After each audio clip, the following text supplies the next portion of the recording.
Tapi kalau itu orang-orang yang ikut-ikutan ada di situ adalah orang-orang Demokrat, mau mantan, mau bekas, mau apapun, ya sulit rakyat menilai itu, Mas. Makanya analoginya begini, falsafahnya begini.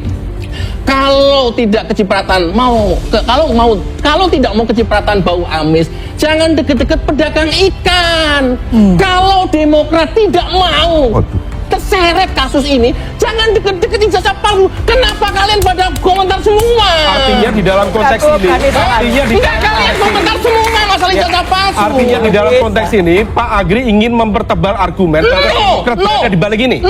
Kalau misal argumen seperti itu, mempertegas bahwa Demokrat dituding sebagai bagian di balik ini. Ini kan fakta yang bisa dibaca oleh rakyat yang bukan dirasakan. Itu bukan fakta, itu spekulasi, Pak. Denny Indrayana jadi ini saya jawab. Salah. Kalau Denny Indrayana sama yang disampaikan oleh Bang Refli Harun, kredibilitasnya bisa kita hormati. Apa yang disampaikan? Apapun, ini konteksnya kalau misal Mas Roy tidak di sini, Mas Roy, siapapun, kalau menghadapi sebuah tekanan, political pressure, legal pressure, kalau misal kemudian itu mereka harus hadapi, siapa yang kemudian diminta pertolongan? Teman-teman dekat mereka, mungkin keluarga, orang yang mereka percaya. Saya tidak tahu, mungkin ada pertautan visi, cara pandang. Gak usah teman dekat, masuk ke Benny Kaharman dan lain-lain ya. Nah, di dalam konteks ini itu sangat berbeda. Kalaupun Pak Benny completely clear, beliau itu di dalam konteks rapat dengan pendapat yang fokusnya memang membahas tentang konteks dunia pendidikan, bicara tentang sertifikasi guru, dosen pada momentum itu. Di saat yang sama momentum. Sebuah debat publik yang menghadirkan jubir Partai Demokrat Umam dan pakar telematika Roy Suryo justru berubah menjadi panggung blunder bagi pendukung Jokowi. Alih-alih memperkuat posisi, rangkaian argumen yang disampaikan pendukung Jokowi tersebut berakhir memukul balik dirinya sendiri. Awalnya, pendukung Jokowi mencoba menekan Partai Demokrat agar tidak terlalu dekat dengan Roy Suryo. Ia menggunakan analogi yang menuai kontroversi. Jangan dekat dengan pedagang ikan, nanti pasti bau amis. Analogi itu dimaksudkan untuk menyudutkan Roy Suryo, sekaligus memperingatkan Partai Demokrat. Tapi kalau itu orang-orang yang ikut-ikutan ada di situ adalah orang-orang Demokrat, mau mantan, mau bekas, mau apapun, ya sulit rakyat menilai itu, Mas. Makanya analoginya begini, falsafahnya begini. Kalau tidak kecipratan kalau tidak mau kecipratan bau amis, jangan deket-deket pedagang ikan. Kalau Demokrat tidak mau terseret kasus ini, jangan deket-deket ijazah palsu. Kenapa kalian pada komentar semua? Artinya di dalam konteks ini, kalian komentar semua masalah ijazah palsu. Namun logika tersebut langsung dipatahkan oleh Umam. Dengan tenang, jubir Demokrat itu membalikkan argumen tersebut dan menantang balik.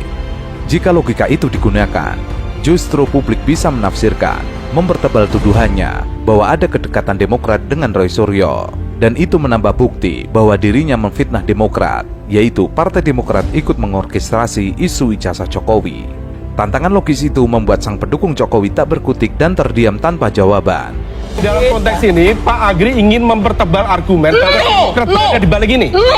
Kalau misal argumen seperti itu, mempertegas bahwa Demokrat dituding sebagai bagian di balik ini. Ini kan fakta yang bisa dibaca oleh rakyat yang bukan dirasakan. Itu bukan fakta, itu spekulasi, Pak. Denny Indrayana jadi ini saya jawab. Salah. Kalau Denny Indrayana sama yang disampaikan oleh Bang Refli Harun, kredibilitasnya bisa kita hormati. Apa yang disampaikan? Apapun, ini konteksnya kalau misal Mas Roy tidak di sini, Mas Roy, siapapun, kalau menghadapi sebuah tekanan, political pressure, legal pressure, kalau misal kemudian itu mereka harus hadapi, siapa yang kemudian diminta pertolongan? Teman-teman dekat mereka, mungkin keluar. Tekanan berlanjut di segmen lain, ketika Roy Suryo membantah klaim pendukung Jokowi yang menyatakan dirinya dan kelompoknya hanya mengonter serangan terhadap Jokowi. Fakta di ruang publik justru menunjukkan sebaliknya. Cacian, makian, dan ujaran kebencian terhadap para pengkritik Jokowi malah datang dari pihak pendukung, bukan dari pengkritik. Take down, saya nggak ada yang edit.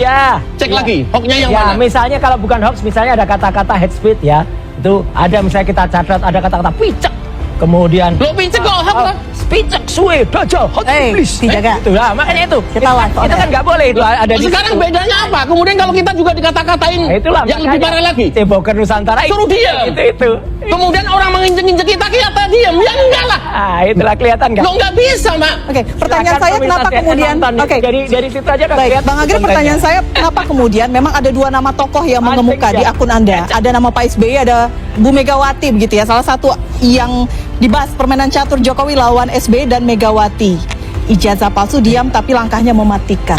Itu Mbak harus nonton utuh dulu video lengkapnya. Saya sudah nonton video Sudah utuh dan nonton lengkapnya. videonya. Kemudian ada bahasa saya, misalnya. Oke.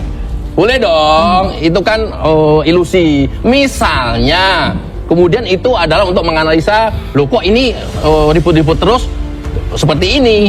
Misalnya Kemudian- kenapa pemilihan namanya Pak SBY dan Nah, Ibu Megawati? Kenapa tidak nama tokoh-tokoh politik lain?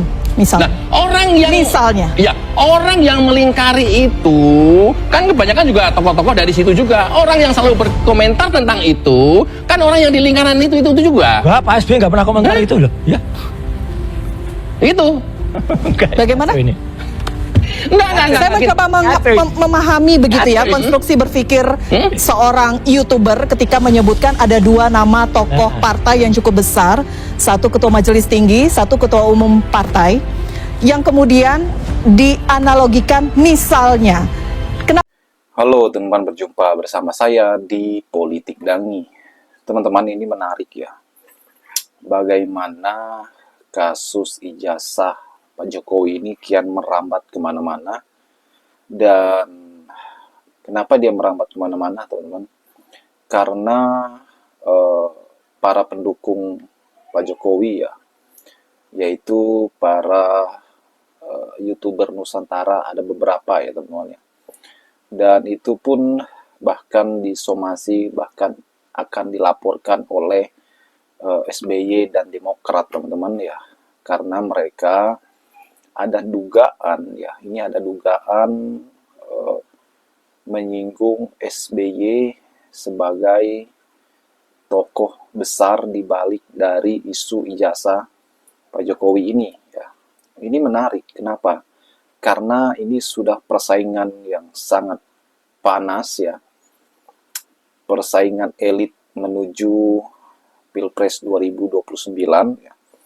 Ini sangat terlihat sekali teman-teman bagaimana persaingan AHY dan Gibran ya. Kenapa? Ini sebenarnya adalah politik kelas tinggi teman-teman. Karena kita tahu bahwa potensi dari Gibran bahkan AHY ini untuk maju di Pilpres 2029 nanti itu sangat-sangat masuk akal ya. Kenapa? Gibran ya ini bisa jadi sebagai calon presiden ataupun calon wakil presiden bersama dengan Prabowo teman-teman ya. Ini bisa jadi ya. Kalau misalnya Gibran masih satu paket dengan Prabowo mungkin akan maju. Atau kalau misalnya nanti Gibran sebagai calon presidennya teman-teman bisa jadi juga ya kan. Nah sedangkan pamor anak muda ya, yaitu Pak AHY teman-teman ini juga masih diminati ya, bagaimana beliau ini berpeluang juga sebagai wakilnya Pak Prabowo nanti ataupun calon presidennya, karena beliau juga punya partai ya kan, sedangkan Gibran nggak punya teman-teman. Nah bagaimana cara mematikan reputasi dari Jokowi dan anak-anaknya teman-teman, atau sebagai kingmaker ya, bisa jadi ini hanya dugaan ya, analisis ya, apakah dengan menggoreng isu ijazah ini atau bagaimana ya, kita juga tidak tahu ya kan. Karena menurut para pendukung Pak Jokowi ini ya, ada orang-orang besar di baliknya dan mereka menuduh ya Pak SBY teman-teman. Nah, sehingga Pak SBY dan Demokrat ini akhirnya kan marah karena merasa dituduh gitu. Dan inilah semakin panasnya akhirnya para pendukung Pak Jokowi ini ya, beberapa YouTuber Nusantara ini akhirnya kan dilaporkan teman-teman. Bagaimana menurut kalian?